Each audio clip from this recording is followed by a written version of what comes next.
This is the GV Podcast, a variety review podcast featuring two of the three idiots giving their thoughts on cartoons and anime. This is an opinion-based podcast, and there's no way we're saying our thoughts and opinions are objective. Keep this in mind and enjoy the show. Surprise, motherfuckers! It's me instead of the usual cast. I killed them. They were eaten by titans. By me. Actually, we were not eaten. You actually just inserted spinal fluid into our back. Oh man, you guys don't even know the half of it yet. I don't know the half of it yet. Christian doesn't know the half of it yet. Hello, everybody. We are greenvillains. We got Duke, we got Mayhem, and Jinsu. And what are we talking today, Jinsu? What? Well, what are we talking? I'm just kidding. Season 3 of Attack on Titan. That. Luckily, that's what we were here for. Luckily, Jinsu has already, as he's said, seen the rest of the show. Beginning of season 4. I'm in the first half of part 4. So there's still, at this point in time that we're recording, I still don't know everything about Attack on Titan. I haven't finished it yet, but I heard the ending was crazy. The ending is depressing. Who would have thought? Who would have thought? Attack on Titan, a show where hope and disparity are a lot closer than you'd like them to be. I was gonna say, when it comes to death, despair, and just hopelessness, the tier list of or just the range, basically, it goes Dragon Ball is all hope. Something like Casual death. Yeah, Casual death. We're just bringing it back. Yeah. Something like Attack on Titan would be further down the line of that's where it starts getting really fucking depressing. Just gets really depressing. After that would come something like Akame ga Kill, where it's oh yes, so we have some hope, but not much because all your favorite characters are now dead. Then there's just the ultimate version of hopelessness and just death and destruction, which is Berserk. No, there is actually a lot of There's hope in hope Berserk. in there? There is a fuck ton of hope in Berserk. There's you just have to hope in find that it. shit? You just have to reach pretty far. You gotta look for it. You gotta learn to look past all the brutality and pain. If you're saying that Berserk is not that bad in comparison to what I've seen, then I'll put it one step lower and I'll say Akame ga Kill is the limit of yes, and then everyone died. The end. Anyway, back to Attack on Titan. Now to a good show. First arc, the politics. So the politics part, oh my god, it's always a risk bringing politics into your fantasy show or just your entertainment thing. But if done right, it can be pretty crazy. Yeah, and an example of something that definitely failed, Star Wars. Star Wars didn't have the politics. Episode 1. No, it had politics. I'm saying it didn't have fleshed out politics. The example of it done badly. Yeah, it was done very it's almost lazily. We saw a very cool coup d'etat in this show. Yes, and this one there's a full on coup d'etat and coup d'etat. Coup d'etat. Coup d'etat. I was thinking of coup de grace. Coup de grace. Coup de grace is a different thing. Coup de grace isn't that where you finish off an enemy? Yeah.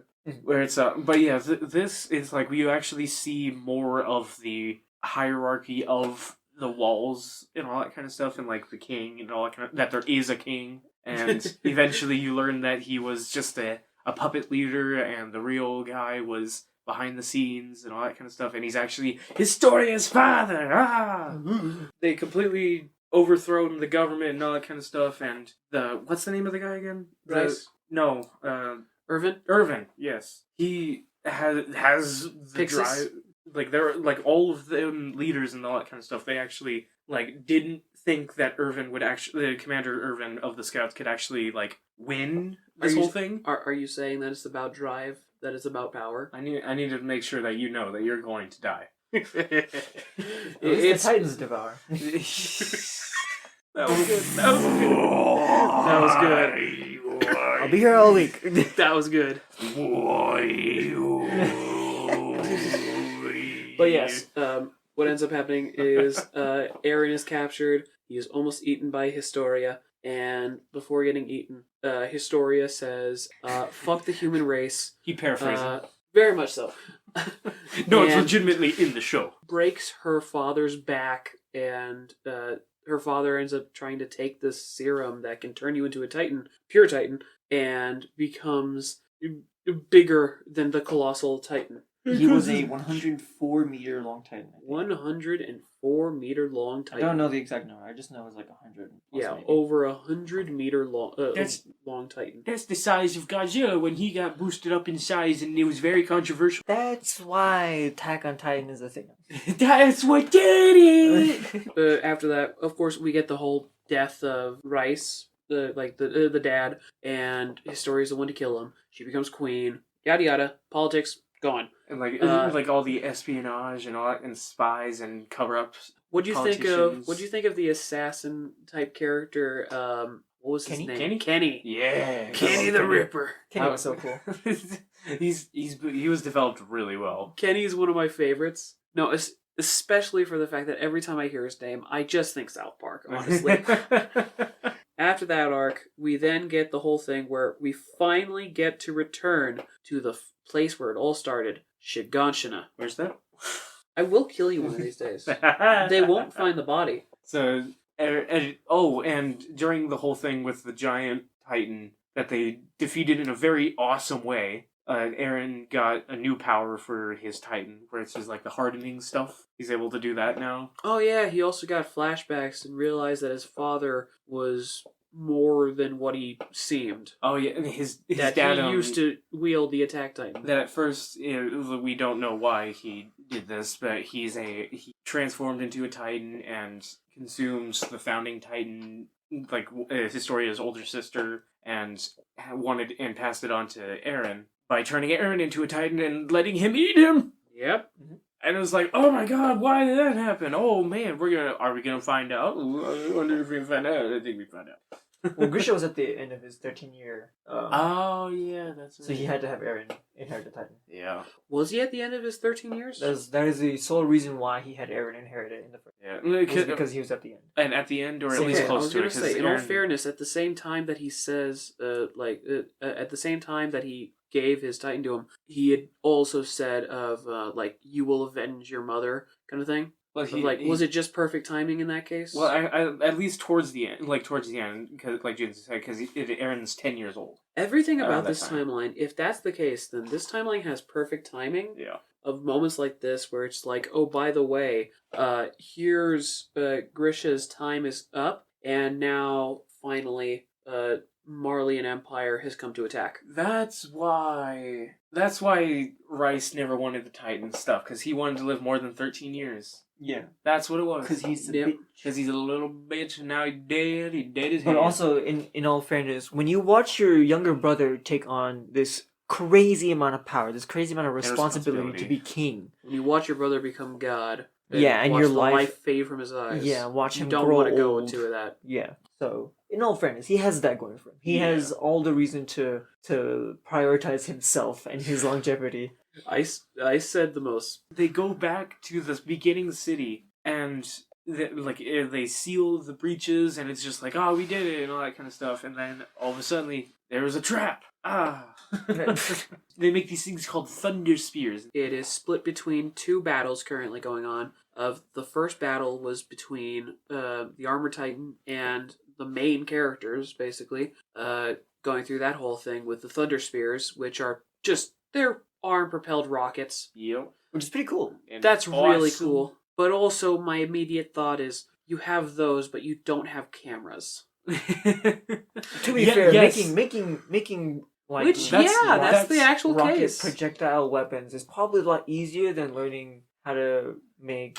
Like they didn't even have cameras yet. But that's the thing though. Weapons and military stuff will always be developed first. On the outside with the horses and all, and the new recruits and all that kind of stuff. You mean the Depression Field? Yeah, the Beast Titan and all of his Titans that he has, just standing out there and making sure that they can't escape.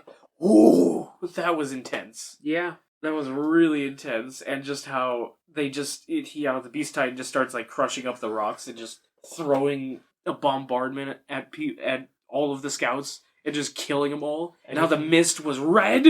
And making baseball references. What were your thoughts on Irvin's last moments? Not when he's on the other side of the wall, like when he's charging into battle. What do you think of his last moments? Give your full thoughts. Bravery at its finest. Yeah, throwing and- away his dreams to die, Yes, so that everyone can live. and figure everything out for him basically is very hard to do. That he knew that he had to be the one to give the courage to the new recruits to throw their lives away.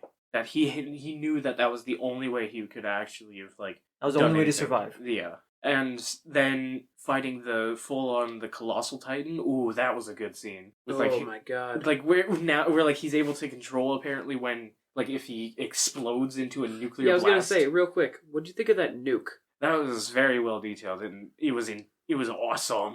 That was pretty cool. Which I already explained to Mayhem over here, that basically he can control that kind of thing. Of like he can make as big or as small of a blast as he wants. It just exerts his energy. Let's hope Armin can get the hang of it. We actually kind of get to see that a little bit with like how the more that Bertolt produces steam, the skinnier he gets. So it might be connected in that same way of like the bigger the explosion, the less you're able to move, the less you're able to do anything. That'd be kind of cool if that's the case. Yeah, that would be a give and take. Whenever it's funny, anytime that he was hand drawn, the Colossal Titan looks amazing. Anytime he's CG, he looks dopey as fuck. But it's so good. Yeah. And then there's that terrifying cart titan that I hate so much with his duck mouth. You like that character later. Before he had a really gross baby face. I like it better as with a longer jaw. Yeah, no, Jinzu, you've seen what that character looks like later on, right? What the cart titan looks like later on? Like as a human? Yeah, don't spoil for him, of course, but you know what that person looks like, right? Yeah. Hell yeah. Anyway. Oh, I know, baby. Yeah.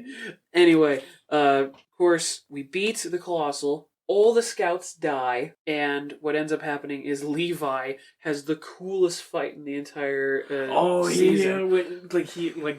While the new recruits and the commander Irvin. You got it right. But and then you stepped back. We're distracting the Beast Titan. He flanked.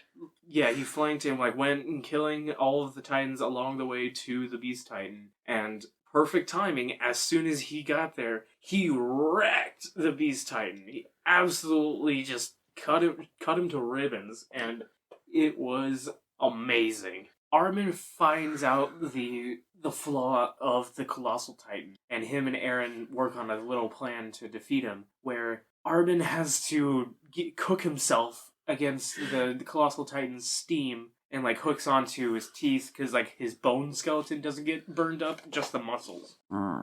Kentucky Fried Armin. You were the one that was saying that nonstop, and I thought he was dead. I thought he was dead. Like I thought he was just dead. He really shouldn't have lived, bro. He got cooked alive. Yeah, literally, his blood was boiling. His lungs were probably like I think charred. At that point he'd rather die. Yeah, and somehow the commander and the new douche guy.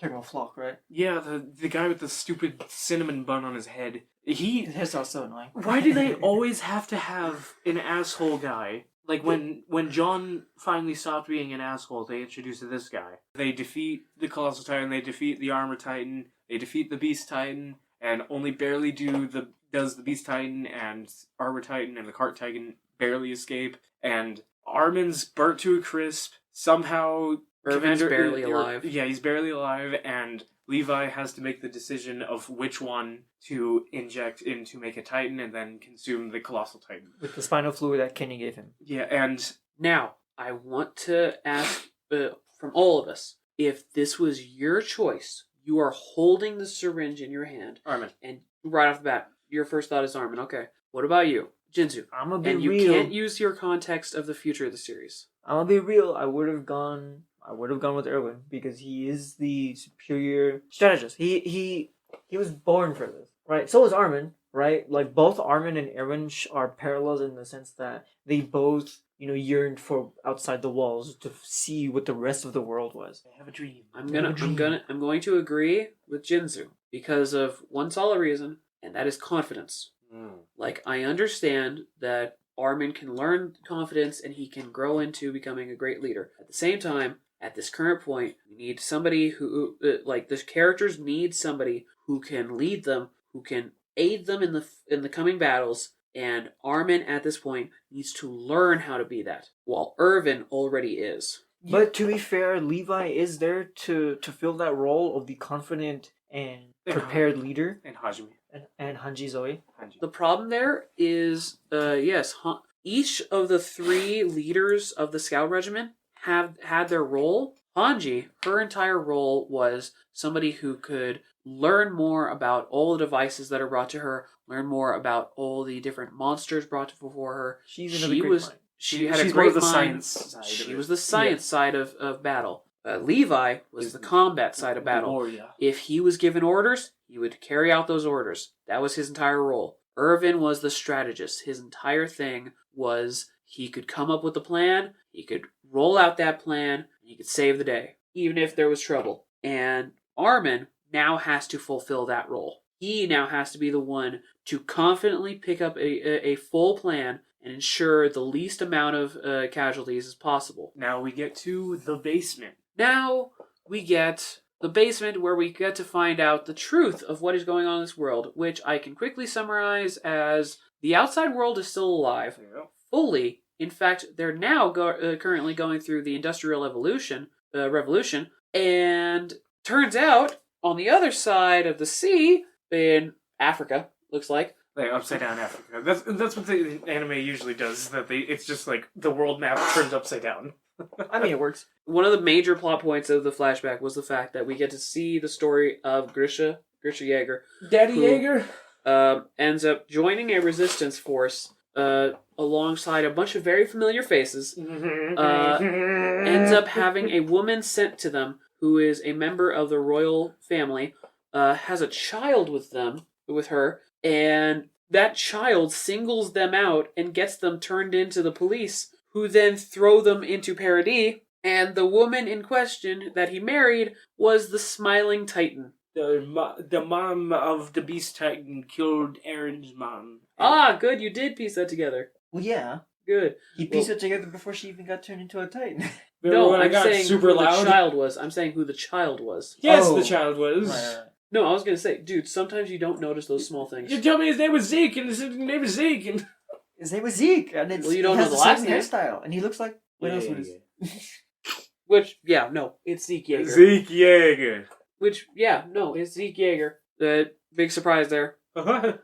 Actually, genuinely big surprise there of, like, that, the reason why he was like, I'll save you from this hell, is because he was saying, like, we were both sent to this same hell by our father. Yep. I'm gonna save you from this. Yeah, and basically, like, all of the Titans that we saw, mainly in part 1, were the Resistance fighters with Aaron's dad, and that was just a crazy detail. From what they explained, when you really look at it, turns out all of these different Titans that we've seen are actually Patriots, what they were called, the Resistance fighters. And That's what they implied. Not all of them, because one of them was Ymir. Mind you, her whole thing was that she was a part of a cult that believed in, like, the true bloodline of the king. So maybe they did have actually ties to Patriots, when you really think about it. Maybe, yeah. Could have been a cult sect tied to them. I think it was just a cult sect of its own, like just kind of existing, and then they got found out by the police of Marley, and they got sent to Paradis. Yeah. Yeah.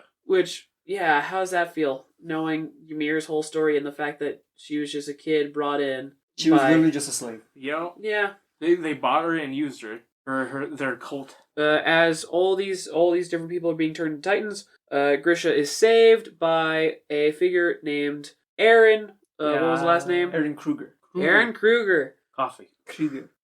Who ends up saving him and gives him the power of the Attack Titan. Which, do you remember what his last words were? What? To Grisha?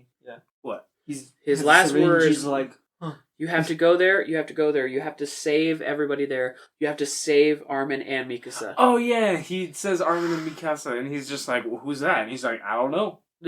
I don't know. Those I mean, weren't my memories. and then as the camera pans to the sun, he goes, maybe there's someone else's memory. Yeah. Yeah, that was such a cool scene. I don't even know the context because once again, I know some of the stuff that's happening in the future. I don't know almost any of like the full connected picture. But to see that, I just go, holy shit, that was really cool. My like, favorite I don't part, even know what that was. Yeah, my favorite part about all of the Attack on Titan series is just the fact that everything comes full circle, Ugh. whether you realize it or not. Everything. It all comes together. It's so well written. Like family.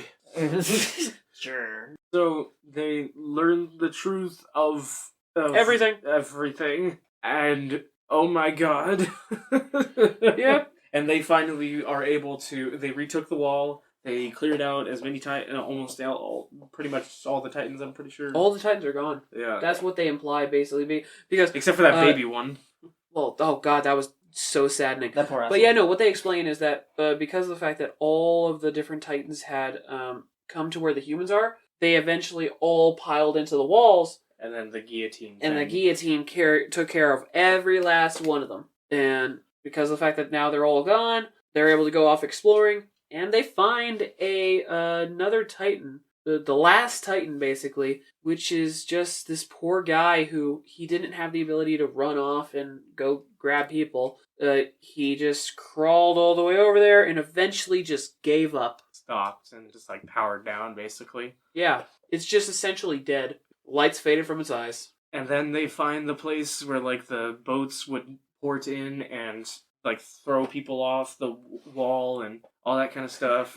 And then they find the ocean. And they were able to look at the ocean, and Aaron starts pointing out across the ocean, and it's just like, wait on, buddy. There are cheeseburgers over there. Cheeseburgers. What's a cheeseburger? We're gonna find out. Do you think if we kill all our enemies, that we can get the cheeseburgers? That's another meme that goes around all the time with Attack on Titan There, fans. to the McDonald's. Oh yeah, and like a year passed and all that kind of stuff. It wasn't even a year. It was only a few months. It It had been no. What they explained is it had been a year since Trust. Okay. Anyway, let's get to the characters, Yeah. because I know you want to talk about all your favorite characters, all your least favorite characters. So anyway, let's get to our least favorite character. Let's talk about Flock again.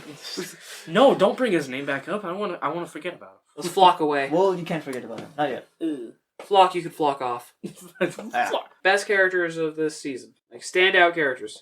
The training guy. Not Pixis. No, the The Commandant. Commandant. Really? I like his entire like Side side of his own story and how like I'm not special. yeah basically where he's so insignificant to the greater story, but he has so much depth. It's insane. And then he gives Aaron the important lesson that you are special because you were born into this world. Yeah. I'm not special. Shut up, bitch. Your mom said. Your mom, who I was madly in love with. Who is your favorite character? Who's my favorite character? Like standout moments. Of season 3? Like as a whole? Yes. Yeah. You could just say Levi fighting the Beast Titan. True. Or that was Irvin the first Irvin character. being Irvin. Yeah, I was thinking about Irwin too. But the first two characters that came to my mind were Levi and Irwin. Yeah, that's kind of the case for most people. Like season 3 especially, that's the one where it's like, yeah, Irvin and Levi are the standout characters of this season for numerous reasons. Yeah. You get more story on Levi, you get his backstory, you get his emotional toil as he has to go through basically killing his best friend through choosing not to save him. And for Irvin, you get his whole dilemma as like his death almost wasn't even a surprise, honestly, at that point. It wasn't, because you watch as he's just slowly spiraling down of like he understands that he could be risking a lot of lives with this. He's slowly spiraling with the idea of having to possibly give up on his dreams. And he did. Crazy. He did. Give up on your dreams and die. Yeah, and making the choice right before he dies to make sure that Levi gives the injection to Armin instead. Yeah, oh god, that was so cool.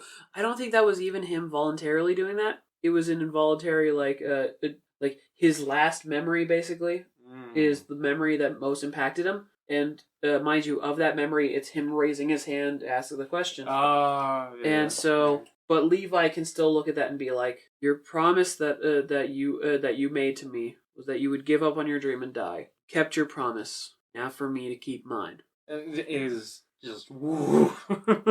Next up, theories. You had some theories answered. Like, you had some questions answered. One of your biggest questions was, like, what is past the wall? Yep. And you had it answered. You thought, from what I remember, you thought that beyond the wall was a band of humans or something like that. Like a camp of humans. Yeah, like a camp of humans. Like it's an entire civilization. Yep. It is the rest of humanity. Yeah, rest of humanity, and What we've seen is basically nothing. Mm. When you really think about it, what? Like, maybe 100,000 humans? Maybe less? 100,000 humans? Would you guess that? Like, I know the actual number, but what is the actual number? You should No, go I with mean it. in like parody. oh, in parody, it's Way less than that, isn't in it? parody. Yeah, it's around 100,000 or something. If you, cause 80. I don't know. I don't know the. Oh number wait, do they in- actually give it like a full number of like how many humans are fully left in the world? in the world? In the rest of the world, there is at least 1.6 billion. 1.6 billion. Okay. At least that You know number what? is significant. Makes sense. Remember that number, 1.6 billion. Anyways, We have thoughts on season 3. Oh my god, that was a good season. so good. It ties the knot of the first, like the previous 2 seasons, and then it shows you the rest of the world and shows how much smaller everything was from season 1 to 3. and how much bigger it can Shinzu, because you've seen some of season 4, you can attest to this. The fact that season 1 through 3, it's its own beast. The next one is just a monster. Said, remember that number. Yeah. be. Anyway. So that was. Oh yeah, no. What? You need to answer your final question. If you could change anything, what would you change? I would change that. Everyone gets a happy ending. That it wouldn't be so depressing. Like, Jesus Christ. Like, it's so depressing, and it's just like, this world just keeps getting worse and worse, and how? And, like, just at the end, like, where they're at the beach, like, that's the only time where they actually been able to fully smile. Like, oh What? my god. What do you want to change? Flock dies sooner. Flock dies in. You know what? In Hear the, me out. In the charge. In the charge, and the other guy lives. Yeah. Mo Howard lives. Oh, yeah. Yes! I would change that so that he can be with his cute little curly-haired girlfriend. That wants to Even kill if him. even if he became an antagonist later on or some shit like that, I would still be happy because it's like, you know what? We have an emotional attachment to you. I Yeah. like you. That we want. Even if eventually we're gonna have a day where you might die, we will miss you. You will be remembered and honored. Yes. So I guess I ought to quickly prepare you because this will be our signing off. I guess I ought to prepare you for what's to come. Mhm. As you saw, we now know who the true enemy is. The Marleyan Empire. Humanity! Yes, the Marleyan Empire and their massive campaign to exterminate all the Eldians. Yep. So it's going to be jumping forward in time a little bit. Oh, okay. How many years? Like from season 2 to season 4. Yeah, because that's years, right? I think it's like 3 years. Oh! 3 years. Jumping forward in I don't time know. 3 years to basically set up of like, okay, this is what they've done in the meantime. This is what they've done in the meantime. And yeah, no, there's going to be a lot of changes from now on. Because Oh. basically between seasons, shit has hit the fan. And let's just say that Aaron really needed to cool down. He was in the unlucky crossfire. What? Dude, it's so messed up what happens now. Oh, God. We'll get to that There are bridge so when many we get to scenes it. that I We'll was burn like, that bridge oh when we my get to it. god. There are so many points where I'm watching this season just like, oh, that's cool. Oh. Oh, Oh no. It's just Like there's that It's there's more that, depressing! This is what I didn't want! there's like that TikTok of like starting off Attack on Titan and it's like, yeah, Titans are being attacked. Okay, makes sense. Genocide, racism. Is it okay to punch a 5-year-old? That's questions we'll find out next time with season 4 of Attack on Titan. Which it will be the end of the series. Oh. If you want to see more of our content, you can find our YouTube, Instagram, and Twitter on our Linktree at linktree/greenvillains. That's linktr.ee/greenvillains.